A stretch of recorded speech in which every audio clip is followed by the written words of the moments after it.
দর্শক, বর্তমান অন্তর্বর্তীকালীন সরকার কিংবা বিদেশি বিভিন্ন গ্রুপ সংস্থা কিংবা বহির্বিশ্বের বিভিন্ন রাষ্ট্র তারা সম্মিলিতভাবে কি আওয়ামী লীগকে ভাঙার কিংবা আওয়ামী লীগকে মাইনাস করার পাশাপাশি বিএনপিকে মাইনাস করারও চেষ্টা করছে?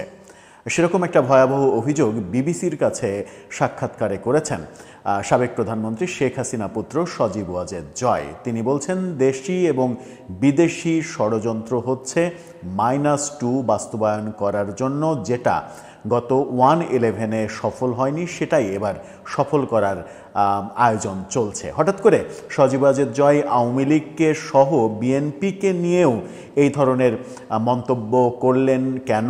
কোন প্রেক্ষাপটে, কোন বাস্তবতায় তিনি এটা বললেন? বিবিসি বাংলা এটা নিয়েই একটা বড় প্রতিবেদন তৈরি করেছে, সেখানেই উঠে এসেছে এই কাহিনী।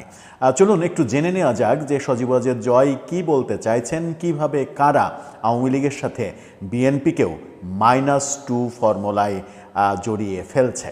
থাকবেন পলিটিক্স টিভির নিয়মিত। শেখ হাসিনা এবং সম্প্রতি ফাঁসির দণ্ডপ্রাপ্ত শেখ হাসিনা, তার পুত্র সজীব ওয়াজেদ জয়, তার সাক্ষাৎকার সহ বিবিসি বাংলা একটা বড় প্রতিবেদন তৈরি করেছে। সেটার একটা বড় ব্যাপার হচ্ছে আওয়ামী লীগের পরবর্তী নেতৃত্ব কিংবা রিফাইন্ড আওয়ামী লীগ কিংবা আওয়ামী লীগকে মাইনাস করার সাথে সজীব ওয়াজেদ জয়ের কথাই উঠে এসেছে, বিএনপিকেও মাইনাস করার প্ল্যান চলছে। বিবিসি বাংলা তার শিরোনামে কি বলছে দেখলেই বুঝতে পারবেন। তারা বলছে, আওয়ামী লীগের নেতৃত্ব পরিবর্তনে বিদেশ থেকে খেলা চলছে, বিবিসিকে সজীব ওয়াজেদ জয়। শিরোনামটা এভাবে করলেও ভেতরে বিএনপির প্রসঙ্গও তিনি বলেছেন, অর্থাৎ বিদেশি খেলা, দেশের একটা পক্ষ আছে সাথে বিদেশি খেলা চলছে, এমনটা তিনি বলার চেষ্টা করেছেন। বিবিসি কি বলছে? বাংলাদেশে বড় দুটি দলের শীর্ষ নেতৃত্বে পরিবর্তন আনতে একটি অগণতান্ত্রিক তৎপরতা রয়েছে, এমন অভিযোগ করেছেন সজীব ওয়াজেদ জয়। বিবিসি বাংলাকে দেয়া সাক্ষাৎকারে তিনি বলেন, দুই দলেরই নেতৃত্বে পরিবর্তন আনার জন্য বিদেশ থেকে একটা খেলা চলছে। বাংলাদেশে কার্যক্রম নিষিদ্ধ থাকা আওয়ামী লীগের পাশাপাশি বড় দল বলতে তিনি বিএনপিকেই বুঝিয়েছেন। তবে খেলা বলতে আসলে কি বোঝাচ্ছেন এবং কারা এর সঙ্গে জড়িত সেই বিষয়টি পরিষ্কার করেননি। তিনি বলেছেন, তার দলের নেতৃত্বে শেখ হাসিনার পর তাদের পরিবারের কারো সরাসরি হাল ধরার সম্ভাবনা নেই, এরকমটাও আভাস দিয়েছেন। কিন্তু আবার অন্য কথাও বলেছেন, সেই কথাই যাব। শেখ হাসিনার অবর্তমানে কিংবা তার মায়ের পরে তিনি দলের নেতৃত্বে আসতে চান কিনা এই প্রশ্নে বলেছেন, দলই এই ব্যাপারে চূড়ান্ত সিদ্ধান্ত নেবে। জয় বলেছেন, আমরা একটি গণতান্ত্রিক দল, ভবিষ্যৎ নেতৃত্ব কে হবে এটা দল নির্ধারণ করবে, আমি বা অন্য কেউ এটা উপর থেকে নির্দেশ দিতে পারি না। খুবই ভালো কথা। যেটা এখন চেষ্টা করা হচ্ছে, এখন কিন্তু বাস্তবে বাংলাদেশে দুই দলেরই নেতৃত্ব পরিবর্তন করার উপর থেকে বিদেশ থেকে একটা খেলা চলছে, এটা গণতান্ত্রিক না। বিএনপির ব্যাপারেও তিনি বলছেন। একটা রিফাইন্ড আওয়ামী লীগ নিয়ে যে আলোচনা চলছে সেটা কিভাবে দেখেন এই প্রশ্নে সজীব ওয়াজেদ জয় বলেছেন, এই রিফাইন্ড আওয়ামী লীগ হচ্ছে সেই 1/11 সময়ের যে বিষয়টা ছিল ওটাই। তখনও রিফাইন্ড আওয়ামী লীগ বিএনপি আলোচনায় এসেছিল, এখনও সেই আলোচনাটা সামনে আনা হচ্ছে। দেশে আওয়ামী লীগ এবং বিএনপিকে বড় দল উল্লেখ করে তিনি বলেছেন, এই দুই দলেরই কেবল নির্দিষ্ট ভোট ব্যাংক আছে, যা দেশের বাকি কোনো দলের নেই। বাংলাদেশে ক্ষমতায় এলে বিএনপি অথবা আওয়ামী লীগ এই দুই দলের একটি আসবে, এমন কথাও তিনি বলেছেন। এই বাস্তবতায় কাদের ইচ্ছায় রিফাইন্ড, এই প্রশ্ন তুলে সজীব ওয়াজেদ জয় বলেছেন, বিদেশি কয়েকটা দেশ, বিদেশি কয়েকটা শক্তি এবং আমাদের সুশীল সমাজের কয়েকজন মিলে নির্ধারণ করবে যে কে প্রধানমন্ত্রী হলে রিফাইন্ড হবে, কে নেতা হলে রিফাইন্ড হবে। এই প্রশ্নটা তিনি ছুড়ে দিয়েছেন। বাংলাদেশের জনগণ এরকম কিছু চায় কিনা এই প্রশ্নটা তিনি তুলেছেন, যে এই যে রিফাইন্ড আওয়ামী লীগ কিংবা বিএনপির নেতৃত্ব রিফাইন্ড বিএনপি, এই ব্যাপারগুলো বাংলাদেশের জনগণ চায় কিনা। তিনি বলছেন, তো রিফাইন্ড আওয়ামী লীগ বিএনপি এসবে আমি বিশ্বাস করি না, আমার বিশ্বাস গণতন্ত্রে। দল নির্ধারণ করবে যে দলের নেতৃত্ব কে দেবে, দেশের মানুষ নির্ধারণ করবে যে দেশের নেতৃত্ব কে দেবে। আওয়ামী লীগের পরবর্তী নেতৃত্ব বর্তমানে ভারতে অবস্থান করে শেখ হাসিনা দলের নেতৃত্ব দিচ্ছেন, কিন্তু এই নেতৃত্ব পরিবর্তনের কোনো সম্ভাবনা বা আলোচনা নেই। দেশের মধ্যে কাউকে দায়িত্ব দেওয়ার পরিবেশ নেই বলেও তিনি বলেছেন যে এই মুহূর্তে দেশের মধ্যে কাউকে দায়িত্ব দেওয়ার পরিবেশ নেই, দায়িত্ব দিলেই তিনি নানা ধরনের হ্যারাসমেন্টের মধ্যে পড়বেন।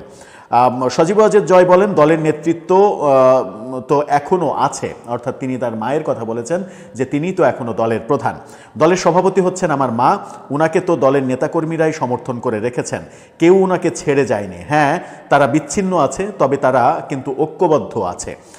তো দলের নেতৃত্ব এখনও ইনট্যাক্ট আছে, আমাদের দল সম্পূর্ণভাবে ইউনাইটেড আছে এমন দাবি করেছেন। বাংলাদেশে আওয়ামী লীগের রাজনৈতিক কার্যক্রম নিষিদ্ধ, নেতা কর্মীরা অধিকাংশই এলাকায় থাকতে পারছে না, মামলা, গ্রেপ্তার এবং মব আতঙ্কে দলের কোথাও কোনো তৎপরতা নেই, প্রকাশ্যে আওয়ামী লীগের কোনো কর্মসূচি পালনের সুযোগ নেই। এই মুহূর্তে আওয়ামী লীগের হয়ে বিদেশে সজীব ওয়াজেদ জয় নানা রকমের তৎপরতা চালাচ্ছেন। দলের নেতৃত্বে আসবেন কিনা বিবিসি বাংলার এই প্রশ্নে তিনি বলেন সেটাও তার নিজের সিদ্ধান্তের বিষয় নয়, তবে পরিস্থিতি অনুযায়ী ভবিষ্যতে অনেক কিছুই ঘটতে পারে। আমি আসলে সরাসরি কোনোদিন রাজনীতি করতে চাইনি, বাট এখন যে খেলা চলছে তাতে কি হবে তা তো কেউ বলতে পারে না। এই বর্তমান সময়ের অবস্থাটাকে তিনি খেলা হিসেবে বলছেন। তবে আওয়ামী লীগের নেতৃত্ব আওয়ামী লীগ তার নিজেরাই নির্ধারণ করতে পারবে এবং করতে হবে, আওয়ামী লীগ নেতাকর্মীদের নির্ধারণ করতে হবে, এমনটা তিনি বলেছেন। অনেক কথা বলেছেন, এটা অনেক বড় একটা ইন্টারভিউ, কিন্তু তিনি এই যে আওয়ামী লীগকে রিফাইন্ড আওয়ামী লীগের নামে আওয়ামী লীগকে ভাঙার চেষ্টার পাশাপাশি বিএনপির ক্ষেত্রেও একই কথা বলছেন, অর্থাৎ গত 1/11-এর সময় যে পরিস্থিতি তৈরি হয়েছিল, -2 ফর্মুলা খুবই আলোচনায় এসেছিল, সেই -2 ফর্মুলা আবারও ফিরে এসেছে। -2 ফর্মুলার এর আগের যারা কুশীলব ছিলেন তারা আবারও সক্রিয় হয়েছে, আগেরবার ব্যর্থ হয়েছে, এবার আবার তারা উদ্যোগী হয়েছে এবং এবার তারা সফল হতে চায়, যে কারণে শুধুমাত্র আওয়ামী লীগকে টার্গেট না, তিনি এভাবেই বলেছেন যে বিভিন্ন ঘটনার পরিক্রমায় এটা বোঝা যায় যে বিএনপিও তাদের একটা টার্গেট, বিএনপিকেও যদি ভাঙা যায় এবং বিএনপির মূল নেতৃত্ব যদি সরিয়ে দেওয়া যায় তাহলে একটা পক্ষ লাভবান হবে, সেই পক্ষের হয়ে দেশি বিদেশি নানা কুশীলব এর পেছনে কাজ করছে এবং সক্রিয় আছে। এখন সজীব ওয়াজেদ জয়ের এই কথাকে যদি আমরা ভিত্তি হিসেবে ধরি তাহলে একটা অন্তত বোধহয় ক্লু পাওয়া যায়। সেই ক্লুটা এরকম যে এখন পর্যন্ত বিএনপির যিনি ভারপ্রাপ্ত প্রধান তারেক রহমান, তিনি কিন্তু এখনও লন্ডন থেকে ফিরছেন না। কবে ফিরবেন এই প্রশ্নে প্রতি মুহূর্তে তারিখ পরিবর্তন, এই ঘটনাগুলো বিএনপির পক্ষ থেকে আমরা দেখছি।